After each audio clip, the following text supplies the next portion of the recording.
Salam Kamir, kekaguman ilahi mengarah pada iman dan rahmat.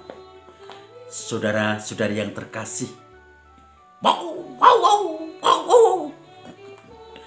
di pastoran saya anjingnya baru birahi, maka itu rame berantem terus bikin gak bisa tidur. Karena apa?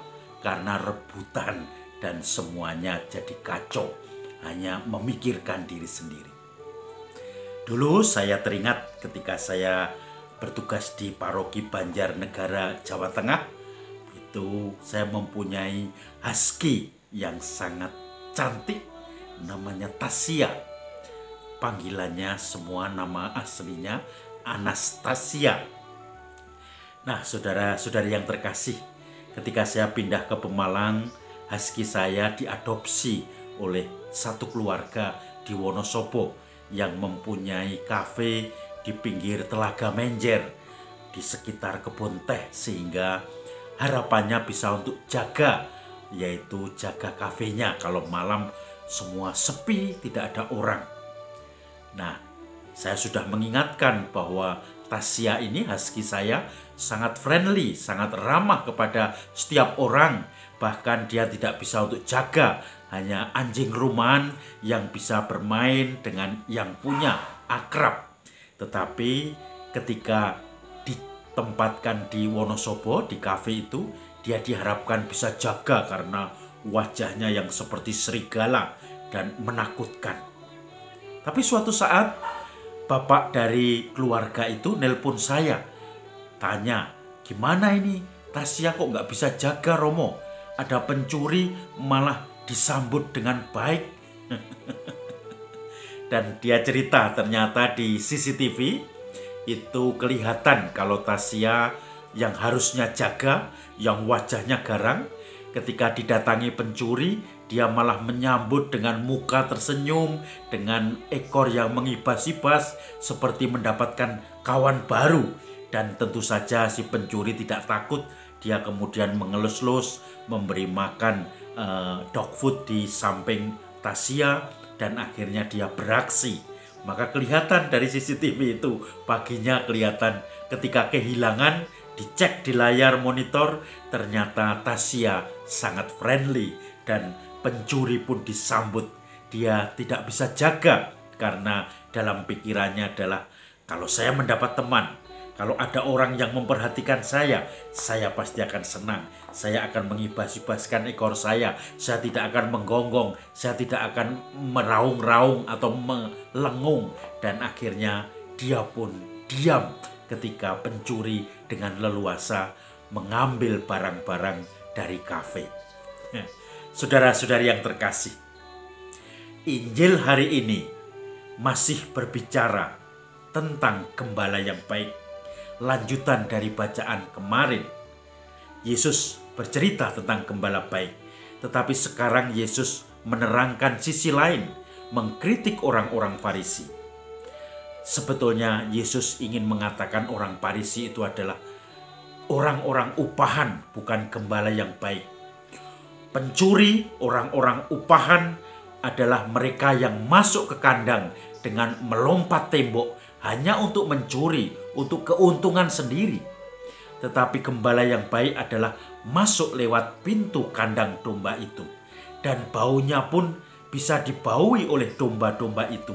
Dan si gembala yang baik juga tahu bau dari domba-dombanya, sehingga dia bisa menemukan domba-domba itu kemanapun. Saudara-saudari yang terkasih, perampok dan pencuri mencari keuntungan sendiri. Hanya semuanya demi dirinya sendiri. Rela mengorbankan domba-dombanya karena dia hanya upahan, dia hanya pencuri, dia mencari keuntungan sendiri. Seperti Tasya tadi, dia disuruh jaga, dia malah menyambut siapa saja yang datang karena mungkin dia kesepian. Ketika dia harusnya jaga, dia malah ketemu pencuri, orang asing. Dia merasa mendapat teman yang selalu menyayangi. Maka ketika disayang-sayang, ketika dicintai, ketika disanjung-sanjung, ketika mendapat keuntungan, maka Tasya pun merasa berpingar-pingar dan lupa tugasnya, yaitu menjaga rumah, menjaga kawanan domba-dombanya. Di zaman sekarang banyak pemimpin-pemimpin yang harusnya menjadi gembala yang baik, yang harusnya melayani, tetapi pemimpin itu justru malah menindas, justru malah minta dilayani. Apa-apa kalau kunjungan harus disiapkan semua, bahkan tidak mau mengeluarkan uang sendiri. Kalau bisa anak buahnya itu yang membiayai seluruh pengeluarannya. Kalau nanti ada orang minta pelayanan karena dia memang sebagai pelayan, dia meminta uang jasa tambahan untuk membayar, padahal dia sudah dibayar oleh pemerintah. Ingat berita yang viral beberapa saat lalu, si Bobi, mantunya Jokowi yang sudah jadi wali kota, dia memecat seorang lurah yang harusnya melayani lurah itu, tetapi pelayanannya harus diberikan uang tip, uang sogok atau apa namanya, tetapi yang jelas uang serelanya, tetapi dia minta walaupun serelanya mintanya, tetapi harusnya tidak karena dia sudah mendapatkan gaji dari pemerintah sendiri. Maka banyak pemimpin yang harusnya menjadi pelayan akhirnya mencari keuntungan sendiri, akhirnya mencari sukses sendiri, mencari karier sendiri, mencari pujian-pujian sendiri, dan lupa pada domba-dombanya. Nah, itu seperti orang Farisi yang selalu mencari semua untuk dirinya sendiri, bahkan merampok dari domba-dombanya, seperti pencuri yang masuk lewat kandang tanpa pintu, tetapi memanjat tembok sebagai pencuri. Saudara-saudari yang terkasih, kita bersyukur mempunyai Yesus sebagai gembala yang baik.